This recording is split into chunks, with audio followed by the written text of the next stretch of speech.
પીડિત પરિવારને ન્યાય મળે એને લઈને જનતા સેના ગુજરાત પ્રમુખ કલ્પેશ પરમારે નિકોલ પોલીસને કરી રજૂઆત। સમગ્ર ઘટનાની વિગતવાર જો વાત કરીએ તો 22 તારીખના રોજ ફરિયાદીની 7 વર્ષની બાળકીને પોર્ન વિડિયો બતાવવા તથા અડપલા થવા બાબતે માતા દ્વારા નિકોલ પોલીસ સ્ટેશન જાણ કરેલ, પરંતુ નિકોલ પોલીસ દ્વારા ફરિયાદીની ફક્ત અરજી લીધેલ અને માતાના કહ્યા મુજબ તેઓને દબાણ કરી સમાધાન કરાયેલ, જેને લઈને પીડિત પરિવારને ન્યાય મળે એ અનુસંધાને ગત રોજ સાંજે 7 કલાકે નિકોલ પોલીસ સ્ટેશન ખાતે જનતા સેના ગુજરાત પ્રમુખ કલ્પેશ પરમારે પીડિત પરિવારની 7 વર્ષની દીકરી સાથે છેડછાડ કરનાર આરોપીને કાયદેસર કાર્યવાહી કરી કડકમાં કડક સજા થાય એ માટે નિકોલ પોલીસને રજૂઆત કરી હતી।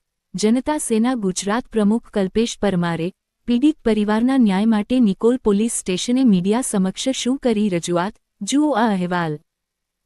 જય ભીમ સાથીઓ, સોશિયલ મીડિયામાંથી જનતા સેનાનો નંબર લઈને એક બહેન મારી પાસે આવેલા। તેમણે મને જણાવેલું છે કે તેમની 7 વર્ષની દીકરી છે।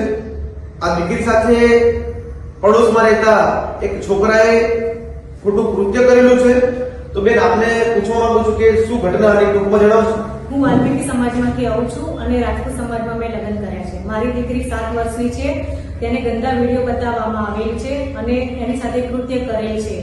એ અમારા ઉપરના માળે જ રહે છે અને મેં એ બાબત સાંભળીને પોલીસ કમ્પ્લેન કરેલ છે। પોલીસ વાળા કોઈ મારી એફઆરઆઈ લેતા નથી અને મને જબરજસ્તી કરીને દબાણ કરીને અને સમાધાન કરાવેલ છે।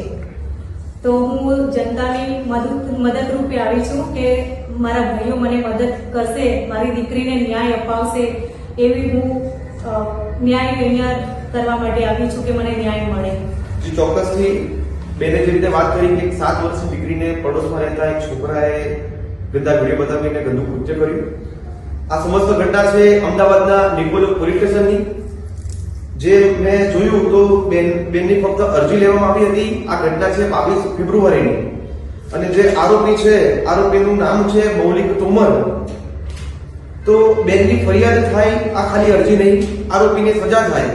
તો આરોપીને સજા કરાવવા માટે, ફરિયાદ દાખલ કરાવવા માટે નિકોલ પોલીસ સ્ટેશન આવે છીએ। દીકરીને ચોક્કસથી ન્યાય અપાઈશું અને બેનને કહેવાનું કે બેન જરા પણ ચિંતા ના કરો, તમારા ભાઈ તમારી સાથે છે, જનતા તમારી સાથે છે, ગુજરાતની તમામ જનતા તમારા પડખે ઊભી છે। પરમાર, અધ્યક્ષ જનતા સેના ગુજરાત। આજે તમે નિકોલ પોલીસ સ્ટેશન માં છો, શા કારણે, શું મુદ્દો? એમાં એવું છે કે સોશિયલ મીડિયાના માધ્યમથી જનતા સેના ગુજરાતનો એક પીડિત પરિવારે સંપર્ક કર્યો, અમારી જોડે મળવાનો સમય માંગ્યો। અમારે ઓફિસે મહિલા પ્રમુખને મળ્યા। તેમના જણાવ્યા અનુસાર જે પીડિતા છે એમને એવું કહ્યું કે એમની 7 વર્ષની બાળકી છે। આ 7 વર્ષની બાળકીને તેમની પડોશમાં રહેતા કોઈ છોકરાએ 21 તારીખે અંદાજે 20 તારીખે ફોન વિડીયો બતાવ્યા। ત્યારબાદ એ પ્રકારનું કૃત્ય દીકરી જોડે કર્યું। દીકરી રડતી રડતી તેની માતા પાસે ગઈ અને હકીકતની એ માતાને જાણ કરી। ત્યારબાદ ત્યાં નાનું મોટું બોલાચાલી થઈ અને દીકરીની માતા નિકોલ પોલીસ સ્ટેશને આવી ફરિયાદ લખાવવા માટે, પરંતુ નિકોલ પોલીસ સ્ટેશને જે તે સમયે અરજી લીધી। તપાસના ભાગરૂપે ક્યાંક તપાસ કરીશું ને જો હકીકત જણાશે તો ફરિયાદ દાખલ કરીશું, આવી જે તે સમયે વાત થઈ।